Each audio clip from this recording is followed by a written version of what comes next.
Spina bifida by Alana Melgar. Defining factors of spina bifida. Spina bifida is the most common permanently disabling birth defect in the United States. Spina bifida literally means split spine. According to the American Psychological Association, spina bifida happens when a baby is in the womb and the spinal column does not close all the way. So basically, by about the first month of pregnancy, it can already be determined that the baby does have spina bifida. It's probably not able to determine how extreme or it's going to be until the baby's actually delivered, though. Characteristics of spina bifida. There are 4 types of spina bifida, ranging from mild to severe. The most mild form of SB is occulta, which is also known as the hidden. Basically, there is birth defects. There is defects in the vertebrae, but they're not going to be as obvious as the more severe forms. Closed neural tube defects is the next step up, where there's going to be some urinary and bowel dysfunction, and then the meningocele is more rare and severe. Basically, fluid leaks out of the spine and pushes it against the skin, and you'll start to see the bulge here in the baby's back. And then the most extreme and rare form of spina bifida is myeloningocele. And on the next slide here, you'll see a picture of a baby. So this is the most extreme case of spina bifida, and this is actually what most people mean when they say spina bifida, because it's so extreme. Also, I just want to show a couple pictures really quick. I'm not sure how much you can see because of my small screen here, but see right here you have occulta, meningocele. See the little bump there, and then it just gets bigger. Right here is the most extreme. Right here it's extreme, extreme. So surgical procedures are definitely encouraged and possible. Doctors will typically do the surgery to remove to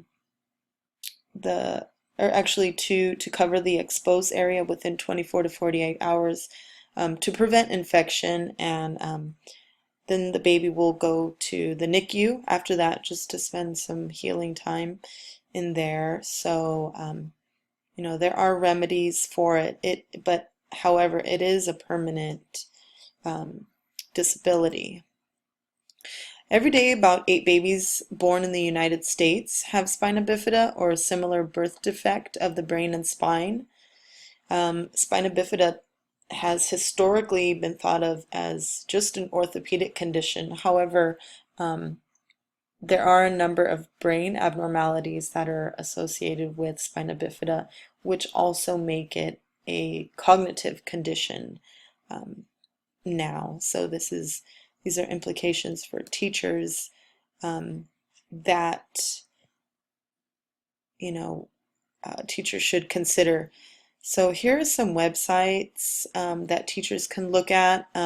This first one offers a lot of helpful accommodations, and this website has a lot of support from the Spina Bifida Association, and there are a lot of accommodative strategies on here that teachers will find for students with spina bifida. And another helpful website for teachers has explicitly defined characteristics of spina bifida, such as I kind of explained a little bit earlier, and their implications for students in the classroom, so they can find that website as well. Teacher Webliography.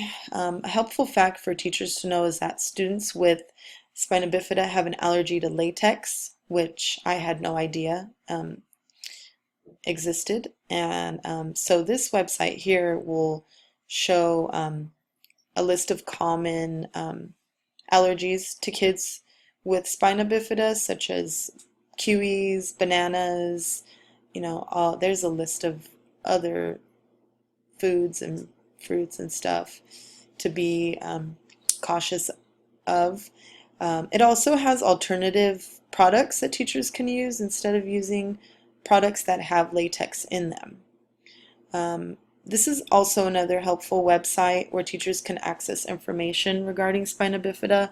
This website will better prepare teachers to work with their students if they're aware of the specific cognitive impairments that are associated with each form of the spina bifida, whether it be the mild or to the severe. My parent Webliography has two great websites. I found on this first website here a lot of helpful information and details on the specific forms of spina bifida, like I mentioned before, from the mild to severe, and just kind of gave the facts on it. Like I forgot to mention earlier, the exact causes of spina bifida are unknown. However, experts suspect that genes and environment play a huge role in causing the spina bifida. Women who have one child with spina bifida are more likely to have another child or to have more kids with spina bifida. So that's probably something helpful for parents to know. If they have one child and they're thinking about having another, it's just highly likely that their next child will have spina bifida as well. And this website right here was just, I feel like, extremely supportive and informative, and it had so much information for parents to learn from and just to support each other.